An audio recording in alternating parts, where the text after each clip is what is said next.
कृष्ण नाम का आसरा, कृष्ण नाम का ही ध्यान। 27वां अध्याय अब लिखने लगा महान। ओम नमो भगवते वासुदेवाय। नमस्कार दोस्तों, आज के इस वीडियो में हम सुनेंगे कार्तिक माह में सुनी जाने वाले कार्तिक महात्म्य के 27वें अध्याय का पाठ। भगवान श्री हरि कहते हैं, कार्तिक के माह का जो भी व्यक्ति नियम या फिर उन विधियों को अपना लेता है, उसका जन्म जन्म का सभी पाप नष्ट होकर के आने वाली 100 पीढ़ियों तक का उद्धार हो जाता है। यदि मनुष्य कार्तिक के माह के नियम को किसी भी कारणवश नहीं अपना पाता, तब इस महात्म्य के श्रवण मात्र से भी उसे वही पुण्य की प्राप्ति होती है जो कि कार्तिक के व्रत को रखने से होती है। मनुष्य यदि सच्ची श्रद्धा और एकनिष्ठ भाव से इस पाठ का श्रवण कर लेता है, तब उसे भगवान श्री हरि और माता लक्ष्मी की कृपा की प्राप्ति होती है।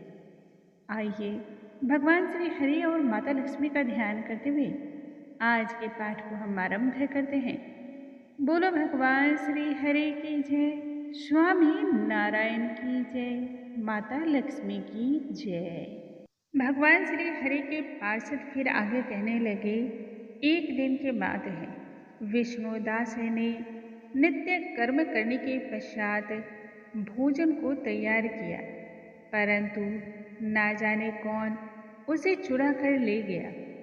विष्णुदास ने जब देखा कि भोजन नहीं है, तब उसने दोबारा भोजन को तैयार नहीं किया, क्योंकि सायंकाल की पूजा का समय हो चुका था, और यदि वह भोजन बनाने में लग जाता तब पूजा का जो समय था वह निकल जाता, जिससे नियम भंग होने का डर था। इसी कारण विष्णुदास ने किसी भी तरह से भोजन न बना करके भगवान श्री हरि की संध्या काल की पूजा और उपासना को संपन्न किया। दूसरे दिन पुनः उसी समय पर भोजन को बना करके ज्यों ही उसने भगवान विष्णु को भोग लगाने के लिए अर्पण किया, त्यों ही फिर से सारा भोजन किसी ने हड़प लिया। लगातार 7 दिनों तक विष्णुदास के साथ ऐसा ही होता रहा। वह भोजन तैयार करता और ना जाने कौन उसके भोजन को चुरा कर ले जाता रहा। विष्णुदास इस बात से अत्यधिक हैरान में था और मन ही मन विचार करने लगा, कौन है जो प्रतिदिन आकर के मेरे बनाए हुए भोजन को चुरा ले जाता है। यदि मैं दूसरी बार भोजन को बनाता हूँ तो सायंकाल की पूजा छूट जाती है, जिससे दोष लगता है। यदि रसोई बनाकर तुरंत ही भोजन कर लें तो यह भी उचित न होगा, क्योंकि भगवान को भोग अर्पण किए बिना कोई भी वैष्णव भक्त भोजन को ग्रहण नहीं करता है। इसी प्रकार से धीरे धीरे विष्णुदास कमजोर पड़ने लगा। 7 दिनों से उपवास करते हुए बीत चुके थे। वह मन ही मन सोचता रहा, न जाने यदि यही चलता रहा तब मैं किस प्रकार से अपने प्राणों की रक्षा कर सकूंगा। ऐसा निश्चय करके विष्णुदास ने उस दिन भोजन बनाया और फिर वहीं पर एक आर के नीचे खड़ा होकर के छिपकर देखने लगा। इतने में ही उसने देखा वहाँ एक चांडाल आ रहा है, जो कि रसोई के अन्न को चोरी करके ले जाने के लिए तैयार खड़ा था। भूख के मारे उस चांडाल का शरीर दुर्बल और मुख मलिन पड़ रहा था।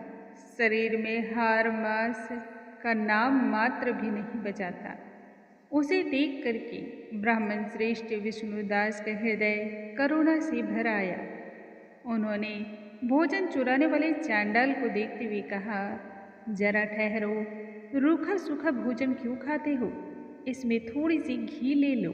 ब्राह्मण विष्णुदास के इस स्वर को सुनते ही भय के मारे चांडाल बड़े ही वेग से वहां से भाग खड़ा हुआ, परंतु कमजोर और दुर्बल तो था ही, कुछ ही दूरी पर मूर्छा खाकर गिर पड़ा।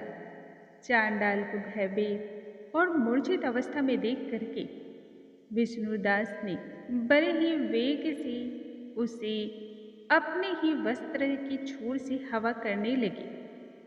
कुछ समय उपरांत वह चांडाल उठ खड़ा हुआ। तब विष्णुदास ने देखा कि वह चांडाल नहीं है, बल्कि स्वयं साक्षात भगवान श्री नारायण हैं। उनके हाथों में शंख, चक्र, गदा और वरद मुद्रा धारण किए हुए हैं। अपने प्रभु को प्रत्यक्ष सामने देख करके इस तरह विष्णुदास भाव विभोर होकर के रोने लगा। भाव विह्वल की वह स्थिति में विष्णुदास को तो इतना भी होश न रहा कि वह भगवान श्री हरि की स्तुति करे और उन्हें नमस्कार करे। तब भगवान ने सात्विक व्रत का पालन करने वाले अपने भक्त विष्णुदास को अपने हृदय से लगा लिया तथा उन्हें अपने जैसा ही रूप देकर के बैकुंठ धाम की ओर लेकर चल पड़े।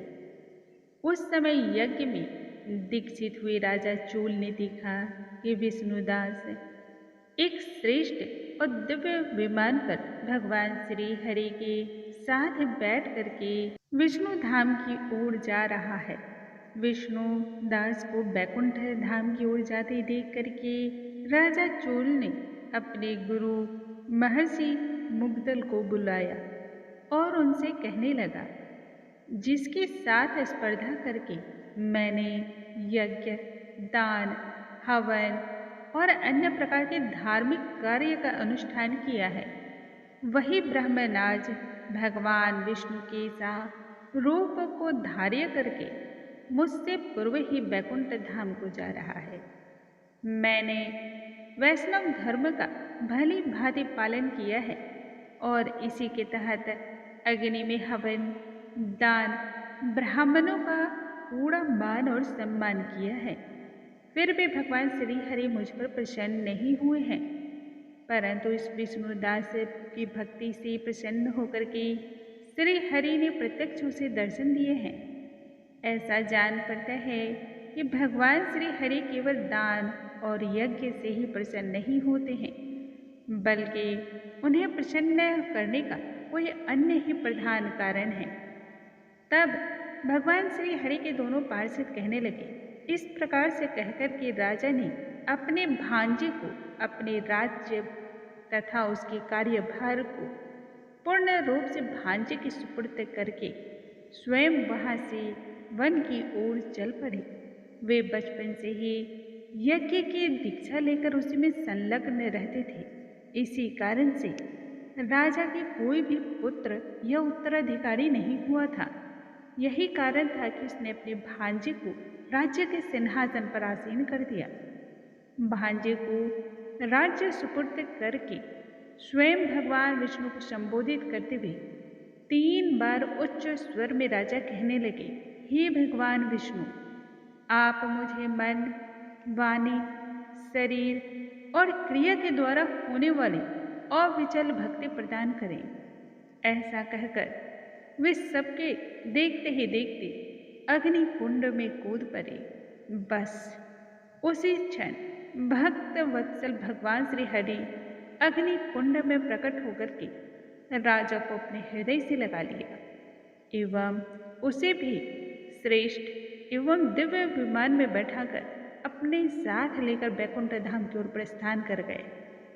नारद ऋषि श्रेष्ठ कहने लगे, हे राजा, जो विष्णु दास थे वे तो पुण्यशील नाम के प्रसिद्ध भगवान के पार्षद हुए और जो राजा चोल थे उनका नाम सुशील हुआ। इन दोनों को ही अपने ही समान रूप प्रदान कर भगवान लक्ष्मीपति ने उन्हें अपना द्वारपाल नियुक्त कर लिया। बोलो भगवान श्री हरि की जय, स्वामी नारायण की जय, माता लक्ष्मी की जय। दोस्तों, आज के इस वीडियो में हमने सुना कार्तिक मास महात्म्य की 27वें अध्याय का पाठ। कल के वीडियो में नई जानकारी के साथ हम फिर से मिलेंगे। तब तक के लिए नमस्कार दोस्तों।